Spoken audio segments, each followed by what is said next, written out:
Lonely rancher found a girl sold by her father, then learned she was his daughter. He watched a father count coins while his daughter stood silent in the dust, and something in her eyes made him empty his pockets to save her. 20 years later, he'd learn why.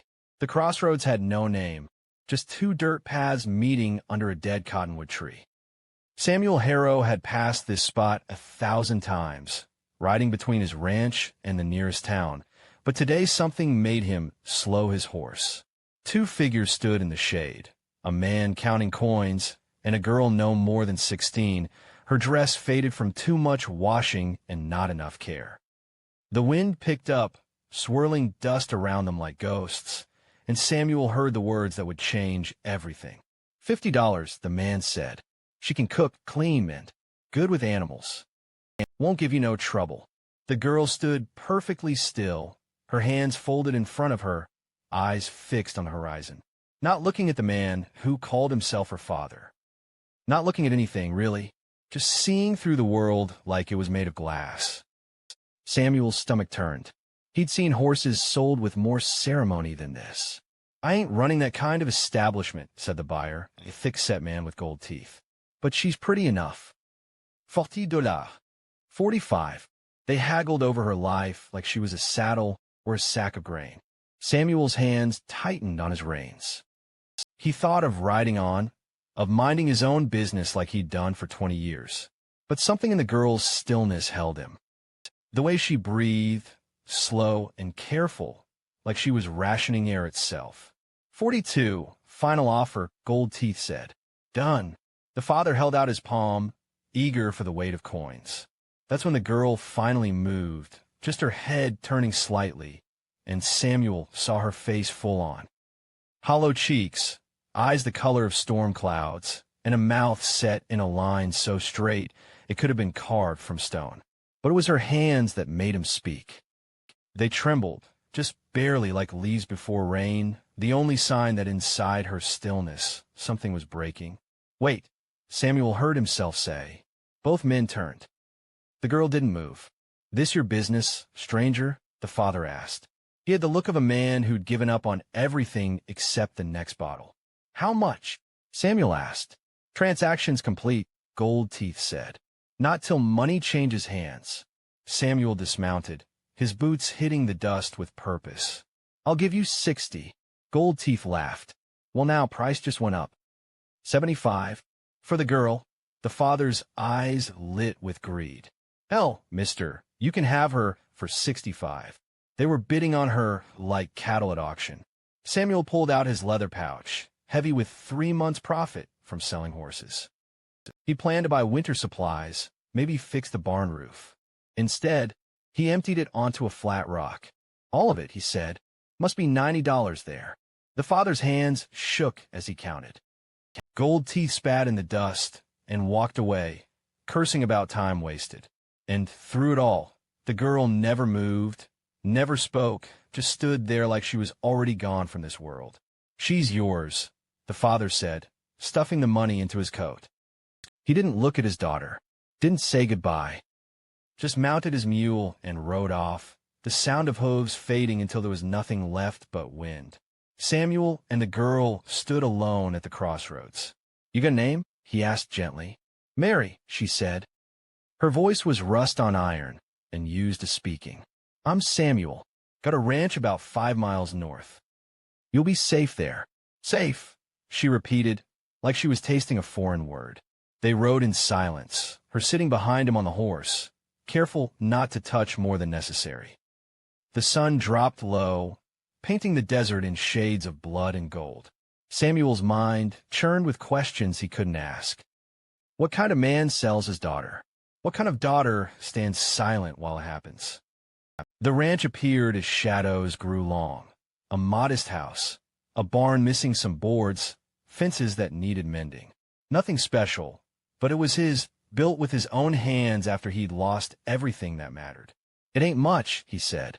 It's not a crossroads, Mary replied, the first hint of something, relief, maybe, in her voice. That night, Samuel gave her the small room off the kitchen. He'd used it for storage, but they cleared it out together, neither of them speaking much. He found an old quilt his mother had made, shook the dust from it, and laid it on the narrow bed. "Nobody will bother you here," he said. "Door locked from the inside." She tested the lock twice before nodding. At dinner, she cooked beans and cornbread without being asked, moving around his kitchen like she'd been cooking in strange places all her life. They ate in silence, broken only by the whisper of wind through gaps in the walls. Samuel wanted to say something comforting, but 20 years alone had stolen his words for kindness. "Why?" Mary asked suddenly. "Why what? Why did you buy me?" Samuel set down his fork, considering. "Couldn't stand to see it happen," he said finally. "No person should be sold like that, especially not by their own blood." She studied him with those storm cloud eyes. "People do worse things than selling," she said quietly. "At least he got paid for it." The weight of her words settled over the small kitchen. Samuel understood then that whatever had broken this girl had happened long before today. The selling was just the final crack in something already shattered. "You're free to leave whenever you want," he said. "This ain't. I didn't buy you to own you. Just couldn't leave you there." Mary's laugh was bitter as winter wind. "Free," she said. "Another word I don't understand." Later, Samuel lay awake listening to the house settle around its new occupant. He heard her moving quietly in her room, heard the lock click and unclick several times like she was making sure it still worked. He thought about the $90, about the hole in his barn roof that would let in winter rain. But mostly he thought about her eyes and the terrible knowledge they carried. Outside, coyotes called to each other across the darkness. Their cries sounded like questions nobody could answer. In her room, Mary finally grew still, and Samuel Harrow, who'd lived 20 years without speaking more than necessary, wondered what words could possibly fill the silence between them. He didn't know, yet, that some silences carry the weight of history, that some connections run deeper than blood or choice. All he knew was that tomorrow would come with its own questions, and, somehow, they'd have to find a way to answer them. The wind picked up again, rattling the windows like it was trying to get in, to whisper secrets that only the desert knew. She flinched every time a rider passed their fence, and he started keeping his rifle loaded by the door. Neither of them said why. Some fears don't need explaining. The first week passed in careful movements and unspoken rules. Mary rose before dawn, had coffee ready when Samuel emerged from his room, and spoke only when necessary. She moved through the house like a shadow given form, always working, always watching. Samuel taught her the ranch's rhythms, how to pump water from the well without flooding the trough, which hens laid eggs and which were too old, the way to approach his horse, Moses, who trusted no one but had begun to tolerate her quiet presence. "He's particular about his oats," Samuel said, showing her the feed bin. "2 scoops, no more. He'll founder himself if you let him." Mary nodded, filing away each instruction like she was memorizing an escape route. Her hands, he noticed, never stayed still. Always mending, cooking, cleaning, as if stillness might invite something terrible. On the 4th day, riders appeared on the southern ridge. 3 men, moving slow, their shadows long in the afternoon sun. Mary was hanging laundry when she saw them. The wet sheet slipped from her hands into the dirt. "Get inside," Samuel said quietly. He'd materialized beside her, his rifle already in his hands. She didn't argue, just gathered her skirts and walked, not ran, to the house. Samuel admired that. Fear that didn't show itself was fear that had been trained. The riders passed without stopping, their voices carrying on the wind, but not their words. Samuel stood on the porch until they disappeared beyond the mesa. When he went inside, he found Mary pressed against the wall beside the window, a kitchen knife gripped in her white knuckles. "They're gone," he said. She nodded, but didn't move. Didn't put down the knife. "Mary, were they looking for someone?" Her voice was steady, but the knife trembled, just passing through. She studied his face like she was reading trail signs. "You tell me? If someone came looking, I'd tell you." The knife lowered slowly. She returned it to the kitchen, wiped her hands on her apron, and went back outside to rescue the fallen sheet.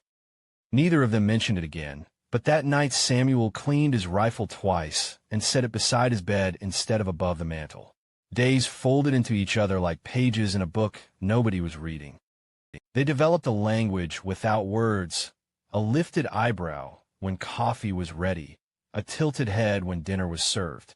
Samuel had forgotten how much could be said in silence. 20 years alone had taught him that words were currency, and he'd become a miser. Mary seemed to understand this.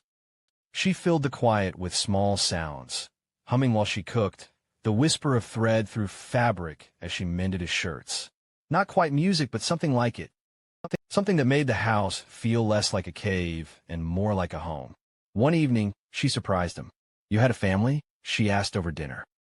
Samuel's fork paused halfway to his mouth. "Once. What happened to them?" The question hung between them like smoke. Samuel set down his fork, considering. Nobody had asked him that in 15 years. The last person who tried had gotten a broken nose for their trouble. "Fever took them," he said finally. "Wife and boy. Long time ago. I am sorry." "It was a long time ago," he repeated, though the words felt like sand in his mouth. Mary nodded, understanding the weight of old. "Loss changes the shape of a person," she said.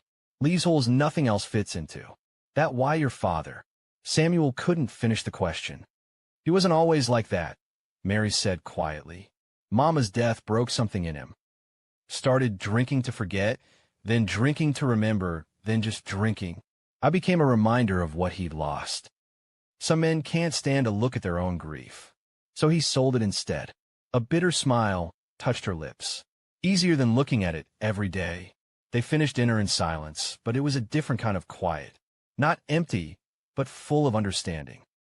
Two broken people recognizing the cracks in each other. That night, Samuel heard her crying. Soft, muffled sounds like she was holding a pillow over her mouth. He stood outside her door, hand raised to knock, but couldn't make himself disturb her. Some tears needed to fall in private. Instead, he went to the kitchen and made coffee, strong and black. Set a cup outside her door and returned to his room. Later, he heard her door open, heard the soft clink of china. In the morning, the cup sat cleaned and dried beside the stove. Neither of them mentioned it. The second week brought changes. Mary smiled once. Just a quick flash when Moses nuzzled her hand seeking oats. Samuel caught himself watching for it to happen again. She began adding small touches to the house. Wildflowers in a jar, curtains made from flour sacks, the windows cleaned until they sparkled. "You don't have to work so hard," he told her. "This ain't that kind of arrangement." "I know," she said, but kept working anyway. Samuel understood. Work was safer than stillness. Movement kept the memories at bay. One afternoon, she asked to learn to shoot. "Why?" Samuel asked, though he suspected he knew. A woman should know how to protect herself. Her eyes were steady, determined. "You won't always be here." The words stung more than they should have. Samuel fetched his old Colt, the one he'd carried before everything went to hell. They set up targets behind the barn, old cans and bottles he'd been meaning to bury. Mary's hands were steady, her aim better than expected. "You've done this before," he observed. "My mother taught me before she died." Mary sighted down the barrel, squeezed the trigger. The bottle exploded. Said a woman alone in this world needs more than prayers. Smart woman. She was. Another shot, another shattered bottle. Until she wasn't anymore. They practiced until the sun dropped low. Mary's grouping tightened with each round, her confidence growing. Samuel watched her transform from a scared girl into something harder, more dangerous. It should have worried him, maybe. Instead, he felt oddly proud. That night over dinner, she set the clean Colt beside his plate. "Thank you," she said simply. "Keep it," Samuel heard himself say. "It's yours now." She blinked, surprised. "I couldn't." "You can and you will. A woman should be able to protect herself." "You were right about that." Mary picked up the gun, testing its weight. "Any other rules I should know about?" Samuel thought for a moment. "Don't shoot the chickens. We need the eggs." It was a poor joke, but she smiled anyway, the second time. Samuel counted it as a victory. Outside, night birds called to each other across the darkness. The wind had calmed, leaving the desert in that peculiar silence that wasn't empty but waiting. In the distance, coyotes sang their ancient songs. Tomorrow would bring new challenges, new moments of careful navigation. But tonight, they sat in comfortable quiet, two damaged souls finding something like peace in each other's broken company. Neither knew that some connections run deeper than coincidence, that blood calls to blood even across the years of silence. They only knew that somehow, in this unlikely place, they found a fragile kind of safety. The candle burned low between them, casting shadows that danced like memories on the wall. The stranger's smile was all teeth and no warmth. "Pretty woman you got there," he said, eyes never leaving Mary's face. Shame if something happened to her. Samuel's hand found his gun. Some lines, once crossed, can't be taken back. The desert had eyes. Samuel had always known this, but now he felt them constantly, watching from the ridges, lurking in the shadows of the mesa. A month of Mary's presence had sharpened his senses, made him aware of every approaching rider, every shift in the wind. She changed things. The house smelled like bread and lye soap instead of dust and loneliness. Curtains fluttered where bare windows had stared. Even Moses seemed gentler, following Mary around the corral like a lovesick calf. "You're spoiling him," Samuel said, watching her slip the horse an extra handful of oats. "He's earned it," Mary replied, stroking Moses' neck. Besides, a little spoiling never hurt anyone. Samuel couldn't argue with that. He'd found himself bringing her small things from town, a bolt of calico, store-bought sugar, a book of poetry he'd discovered in the general store. The way her face lit up over such simple gifts made something twist in his chest. They'd fallen into rhythms as natural as breathing. Morning coffee in companionable silence.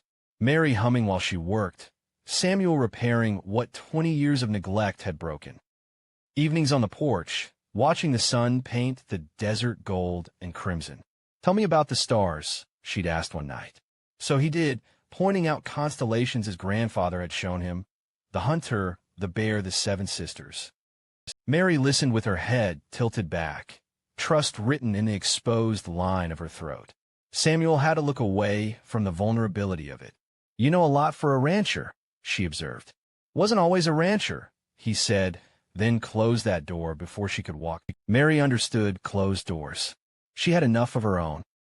The morning Silas Crane rode up, Samuel was replacing boards in the chicken coop. Something made him look up, that desert instinct that had kept him alive through worse things than weather. A lone rider, moving with the lazy confidence of a man who'd never met a consequence he couldn't shoot his way out of. "Mary," Samuel called, keeping his voice level. "We got company." She appeared in the doorway, took one look at the approaching rider, and stepped back inside. Samuel heard the click of her loading the Colt he'd given her. "Good girl." The rider stopped just outside, comfortable shooting distance. Smart. He was young, maybe 30, with the kind of face that smiled while it hurt you. 2 guns on his hips, worn handles that spoke of frequent use. "Morning," the stranger called. "Looking for water for my horse." "Trough's there," Samuel indicated with his chin. "Help yourself." The man dismounted, led his horse to water, but his eyes never left the house. "Nice place you got here. Must get lonely, though." "Just you wait out here. I manage." "I'll bet you do." The stranger's grin widened. "Though I heard in town you'd taken on help." "Pretty little thing," they said. "Auction bride." Samuel's hand drifted to his hip. "You heard wrong." "Did I?" The man stepped away from his horse, casual-like, but his body was coiled tight. "Because I could swear I saw curtains moving. Women do love their curtains.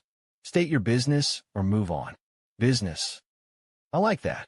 Very formal. The stranger hooked his thumbs in his gun belt. "Name's Silas Crane." "Maybe you've heard of me." Samuel had.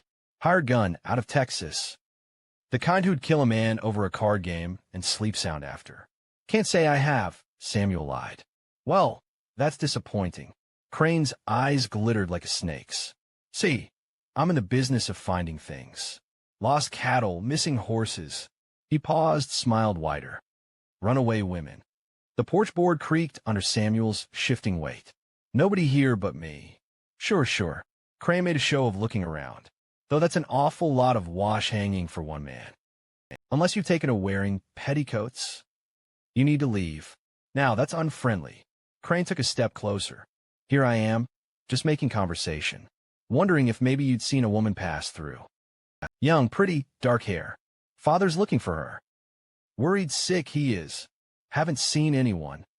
That's so. Crane's hand moved slightly, not quite reaching for his gun, but letting Samuel know he could. Because her daddy, he's offering a reward. Substantial one. Enough to make a man think twice about harboring fugitives. I said. The door opened. Mary stepped onto the porch, the coal held low against her skirt. I think you should go, she said quietly. Crane's face lit up like Christmas morning. Well, hello there, darling. You must be the help I heard about. I'm nobody, Mary said. Just passing through. Aren't we all? Crane touched his hat brim. Though some of us pass through more violently than others. Samuel stepped between them. You've had your water. Time to go. Protective, aren't you? Crane's eyes never left Mary's face. Can't say I blame you. Woman like that could make a man do foolish things. Fatal things. Is that a threat? An observation. Crane moved back to his horse, taking his time. I'll be in town a few days. Case anyone remembers seeing anything worth remembering. Bad things happen to folks with poor memories. He mounted up, turned his horse. Ma'am, he touched his hat again.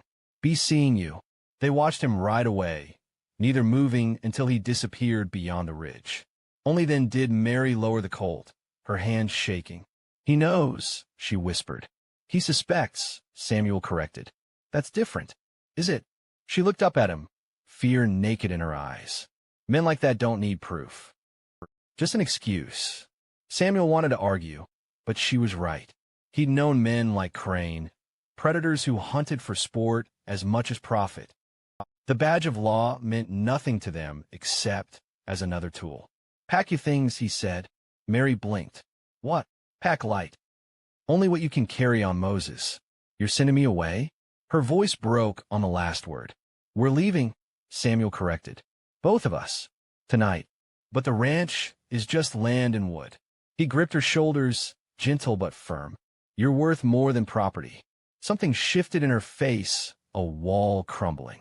Samuel, no arguments. We leave after dark. She nodded, then surprised him by stepping forward, pressing her forehead against his chest. Just for a moment, breathing him in like she was memorizing the scent. Then she pulled away, went inside to pack. Samuel stood on the porch, watching the horizon where Crane had vanished. The desert knew how to keep secrets, but it also knew how to reveal them. Every grain of sand had a memory. Every wind carried whispers. He'd built this place as a tomb for his old life, a monument to everything he'd lost. Now, faced with losing again, he realized something had changed. The emptiness inside him had filled when he wasn't looking, populated by Mary's quiet presence and stubborn courage. Some things were worth more than safety. Some people worth more than peace.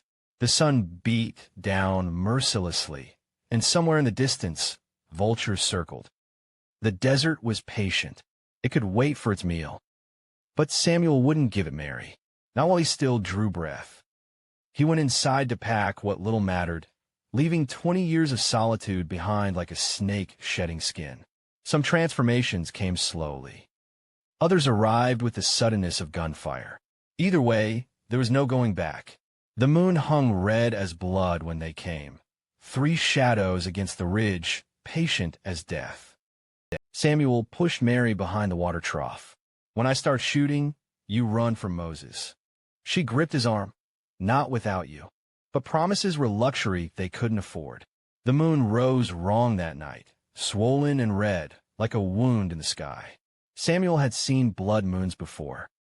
They meant storms coming, pressure changes that made the whole desert hold its breath. Bad omen, Mary murmured, cinching her saddlebag tighter. Just dust in the air, Samuel said, but his hand checked his rifle anyway. They'd packed light, water, hardtack, ammunition. Money Samuel had hidden beneath the floorboards. Mary wore his old duster over her dress, the leather swallowing her small frame. She tucked her hair under his spare hat, trying to look like a man from a distance. Wouldn't fool anyone up close, but up close meant shooting distance anyway.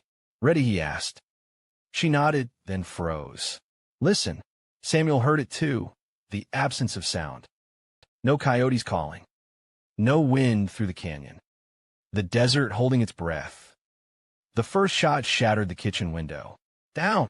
Samuel shoved Mary behind the water trough as bullets peppered the wall where she'd been standing. 3 muzzle flashes from the ridge. Crane hadn't come alone. So much for sneaking out, Mary gasped, pressing herself flat. Samuel's rifle was already speaking, the Henry repeater spitting fire at the shadows. Return fire forced him back, splinters exploding from the doorframe inches from his head. "Hey there, Samuel."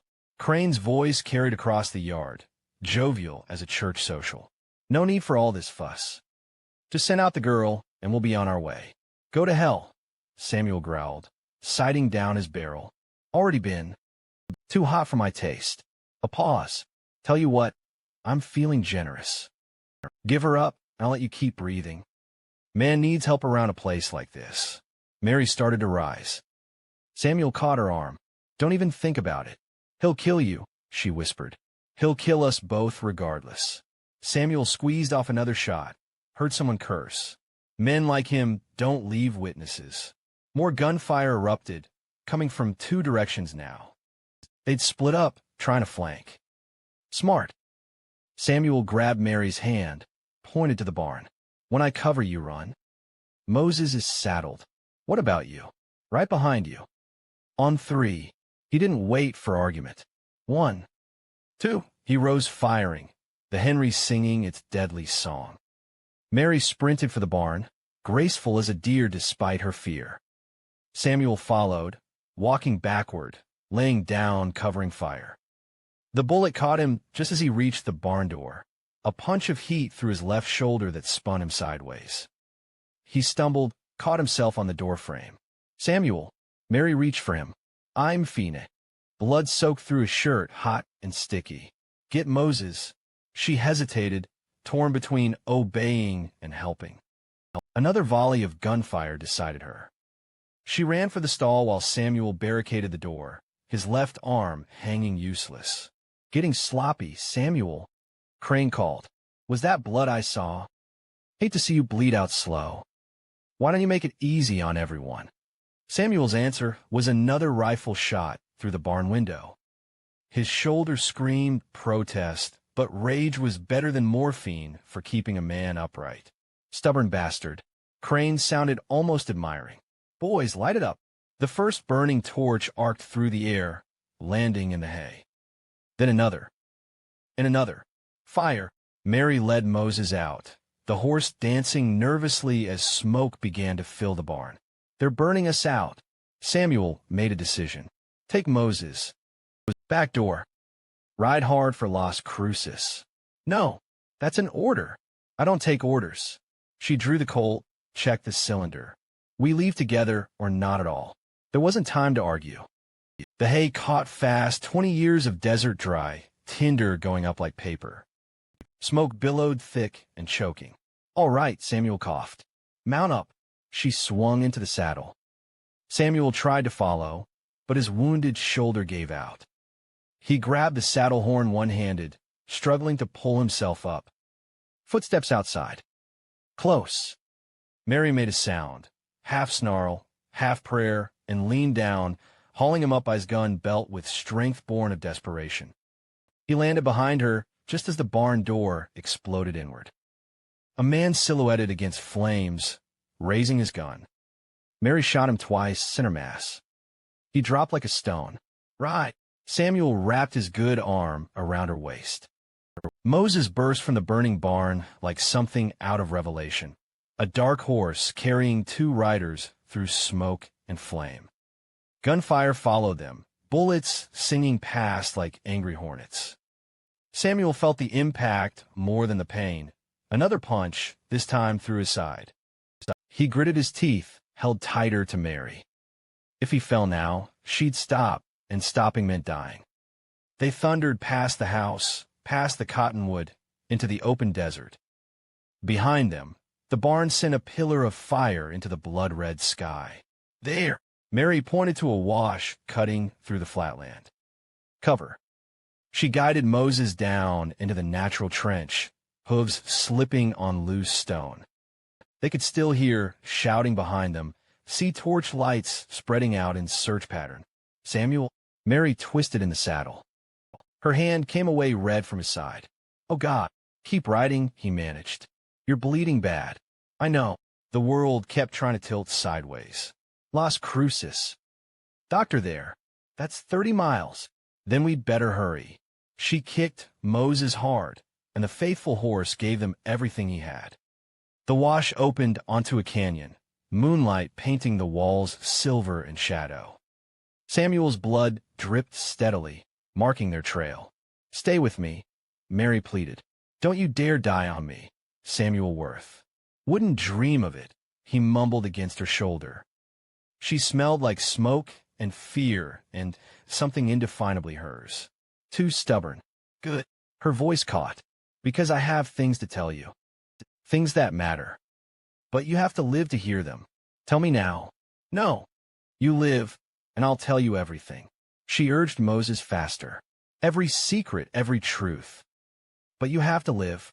Behind them, torchlight flickered like fallen stars. Ahead, the desert stretched endless under its bleeding moon. Samuel held on to Mary like she was the only real thing in a world going dark at the edges. Maybe she was.